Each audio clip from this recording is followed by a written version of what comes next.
Salmos, capítulo 107. Dêem graças ao Senhor, porque Ele é bom. O seu amor dura para sempre.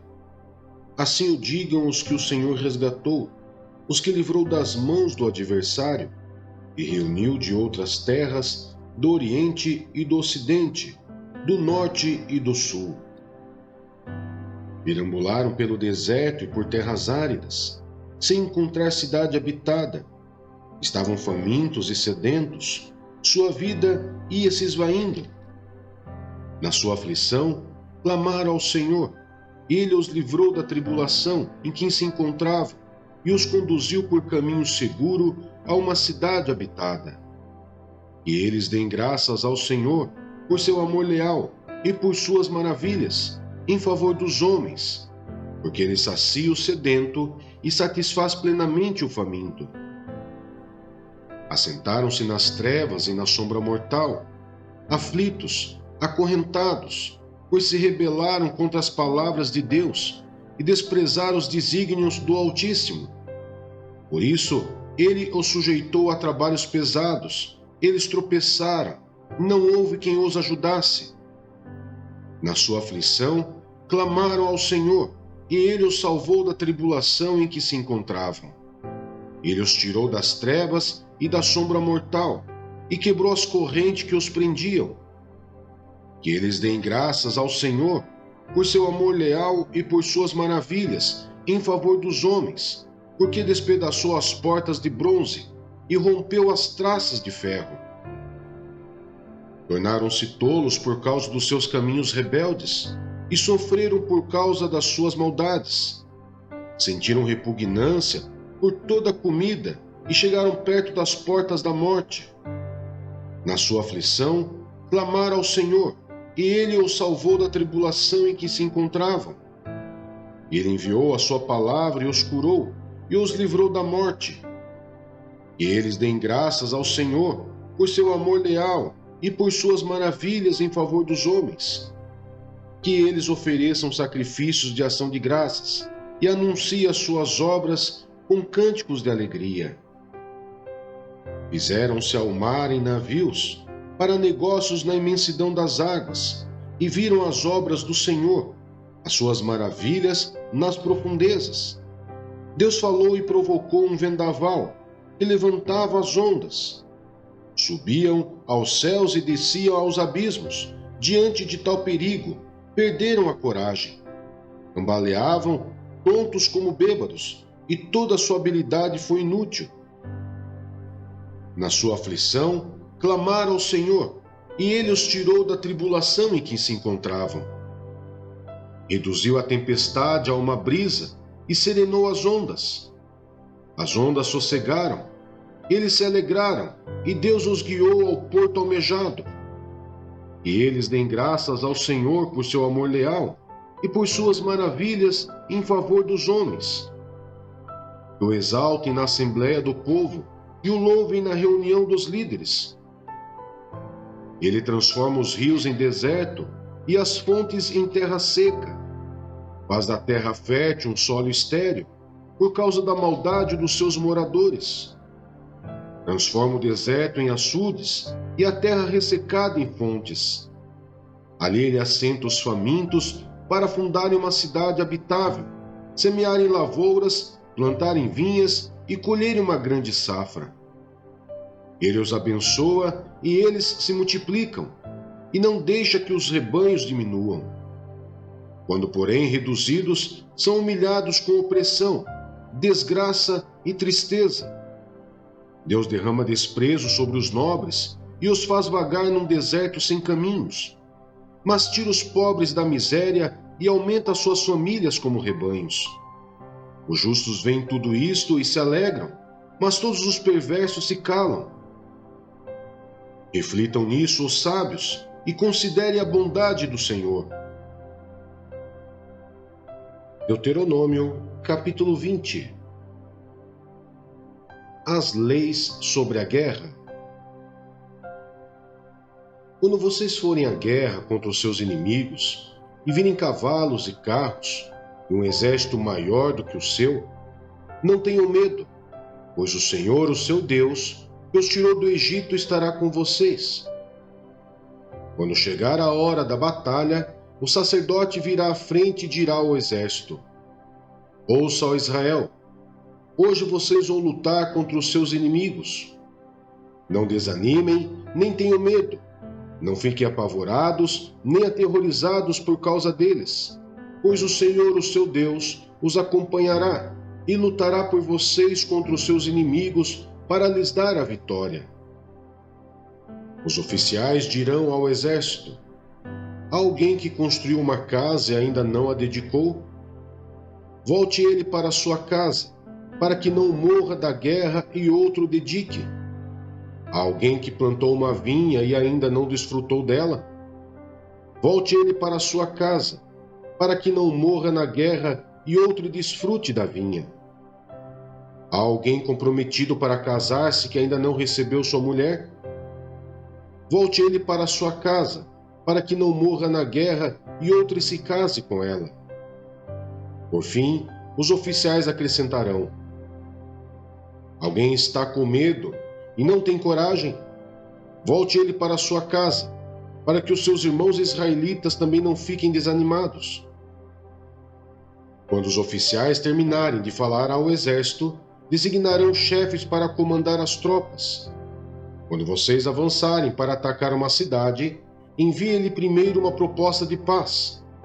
Se os seus habitantes aceitarem e abrirem suas portas, serão seus escravos e se sujeitarão a trabalhos forçados.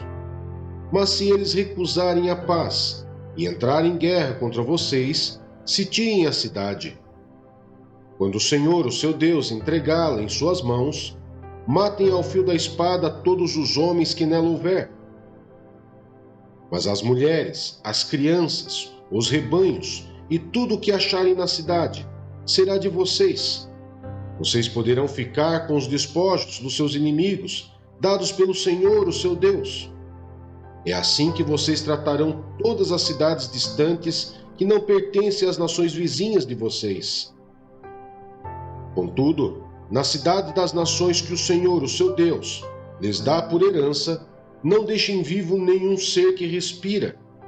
Conforme a ordem do Senhor, o seu Deus, destruam totalmente os hititas, os amorreus, os cananeus, os ferezeus, os heveus e os jebuseus.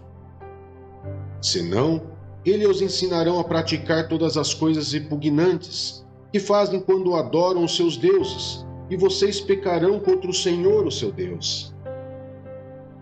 Quando sitiarem uma cidade por um longo período, lutando contra ela para conquistá-la, não destruam as árvores dessa cidade a golpes de machado, pois vocês poderão comer as suas frutas.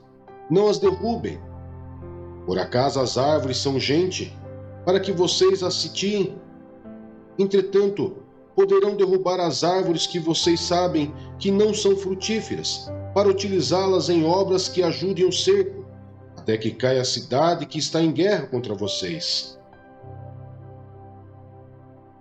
Isaías, capítulo 47. A queda de Babilônia. Desça, sente-se no pó, virgem cidade de Babilônia. Sente-se no chão sem um trono, filha dos babilônios. Você não será mais chamada mimosa e delicada. Apanhe pedras de moinho e faça farinha. Retire o seu véu. Levante a saia, desnude as suas pernas e atravesse os riachos.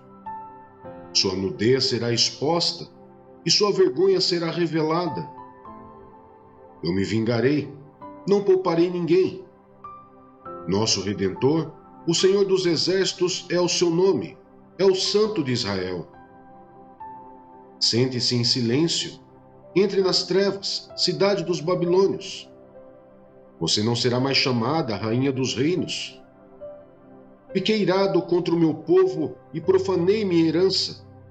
Eu os entreguei nas suas mãos, e você não mostrou misericórdia para com eles.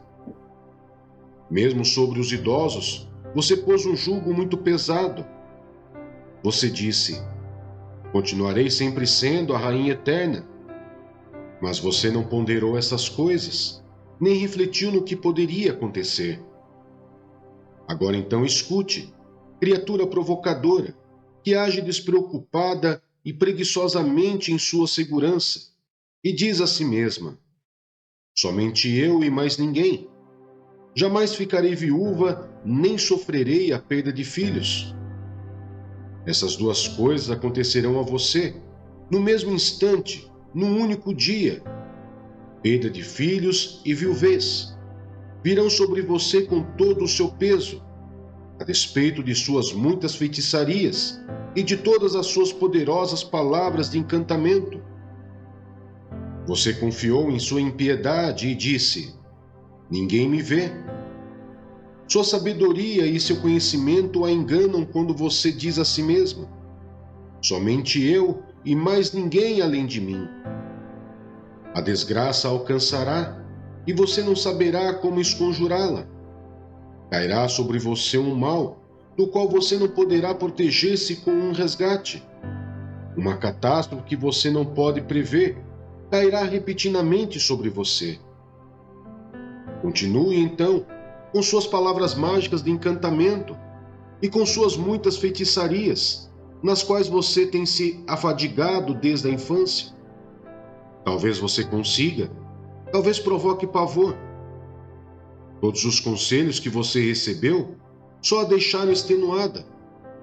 Deixe seus astrólogos se apresentarem, aqueles citadores de estrelas que fazem predições de mês a mês, e eles a salvem daquilo que está vindo sobre você.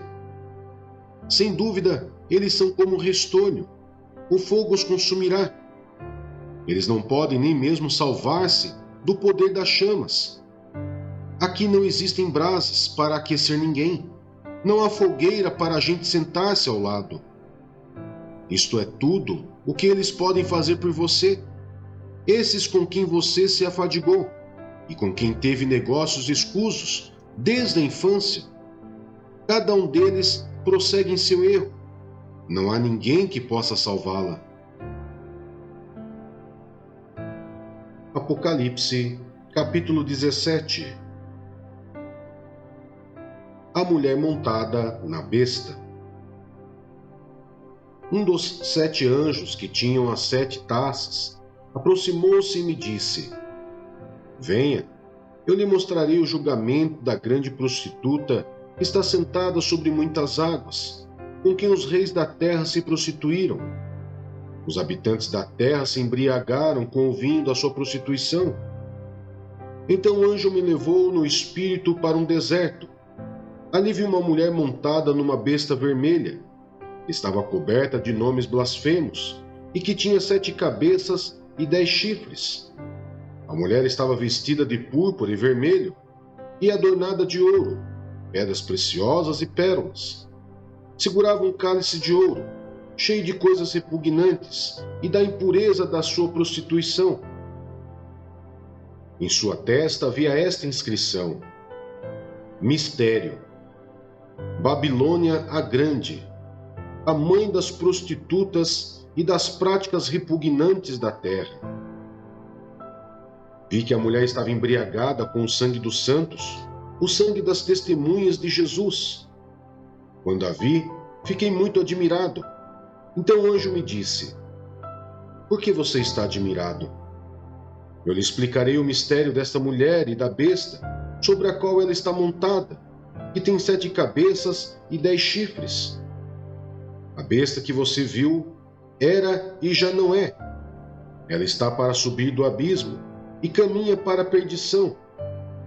Os habitantes da terra, cujos nomes não foram escritos no livro da vida desde a criação do mundo, ficarão admirados quando virem a besta, porque ela era, agora não é, e entretanto virá. Aqui se requer mente sábia. As 7 cabeças são 7 colinas sobre as quais está sentada a mulher. São também 7 reis. 5 já caíram, um ainda existe, e o outro ainda não surgiu. Mas quando surgir, deverá permanecer durante pouco tempo. Besta que era, e agora não é, é o 8º rei. É um dos 7, e caminha para a perdição. Os 10 chifres que você viu são 10 reis que ainda não receberam o reino, mas que por uma hora receberão autoridade como reis, junto com a besta. Eles têm um único propósito e darão seu poder e sua autoridade à besta. Guerrearão contra o Cordeiro, mas o Cordeiro os vencerá, pois é o Senhor dos senhores e o Rei dos reis, e vencerão com ele os seus chamados, escolhidos e fiéis. Então o anjo me disse: as águas que você viu, onde está sentada a prostituta, são povos, multidões, nações e línguas. A besta e os 10 chifres que você viu odiarão a prostituta. Eles a levarão à ruína e a deixarão nua. Comerão sua carne e a destruirão com fogo. Pois Deus colocou no coração deles o desejo de realizar o propósito que ele tem, levando-os a concordarem em dar à besta o poder que eles têm, para reinar até que se cumpram as palavras de Deus. A mulher que você viu é a grande cidade que reina sobre os reis da terra.